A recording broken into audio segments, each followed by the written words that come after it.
Hi there, this is Tom Shatel. After another exciting bowl win, actually the first bowl win for Nebraska since the Foster Farms win over UCLA, 2015. So a long time ago, and this one almost didn't happen either. My takes are very simple. First, it was a great win, but we'll be talking the coming weeks about the future stars, the guys of the future, Dylan Raiola, Emmett Johnson, Vincent Shavers. But today my focus is on the older guys, the veterans, the resilient trio, I call them.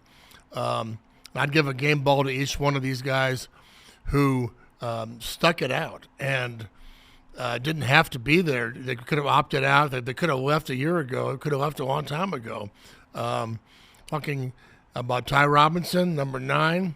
I always remember number 9 coming back for this game, playing out in the rain and the frozen turf out there, just sloppy conditions, having the time of his life. He didn't have a lot of stats, but he was a factor out there, and you got to love the fact that he got in on offense and he got a pancake block on the second touchdown. So kudos to him.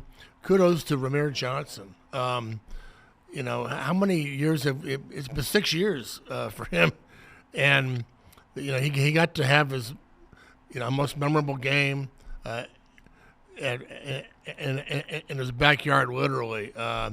The Bronx, right next to Harlem, so where he grew up and played, the Harlem Jets, and he was out there in front of family and friends from Harlem and all over New York.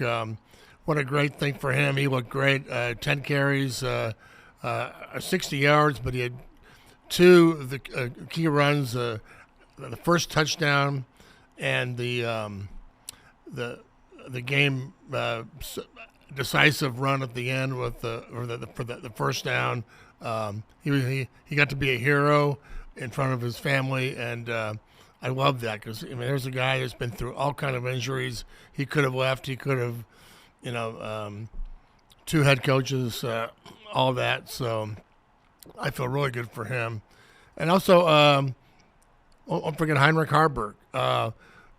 Another guy could have left, could have done this, could have done that. He's a Nebraska boy through and through, and he cares about the team, he cares about the program. So he agreed to move to tight end. It's a place where I think he's going to be highlighted. He had 1 catch, but he had the cameras caught at least 2 devastating blocks he had, and that's going to get him on the field next year. That might, in fact, he's going to have a chance to be the starting tight end next year, the way he blocks. So he's just a football player, and you got to love the fact that he, along with the other guys who came back and were team players all the way through, got to really enjoy this win. Second take, 1 game, but John Butler has his first audition was a success.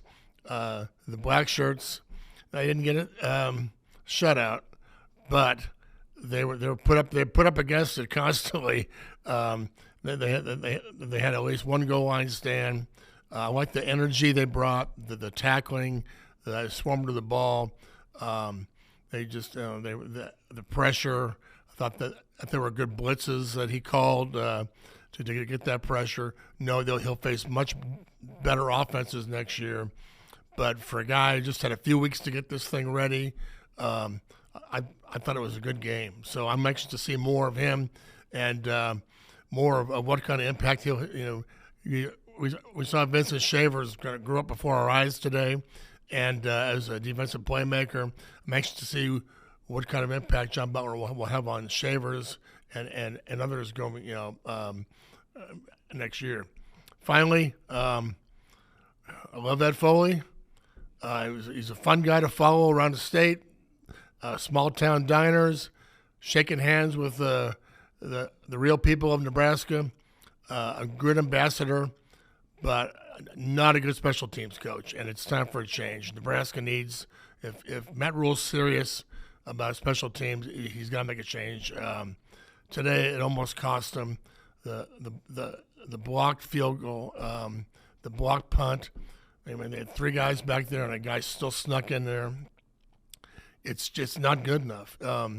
Nebraska special teams, if you're going to chase championships in the playoff, that's a very important area.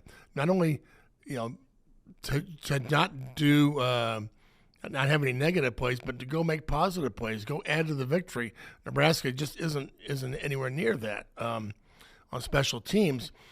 There's a saying that your coaching staff is only as good as their approach to special teams, and it's Nebraska. Matt Rule needs to look at it and go, "This isn't good enough," and it's going to continue to get in the way.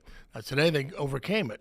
They were playing Boston College. Now they again in the future it'll be tougher. So this is a good time to start with a clean slate and bring in a new approach next year. So that's all I have. It was fun to watch Nebraska celebrate, smiles.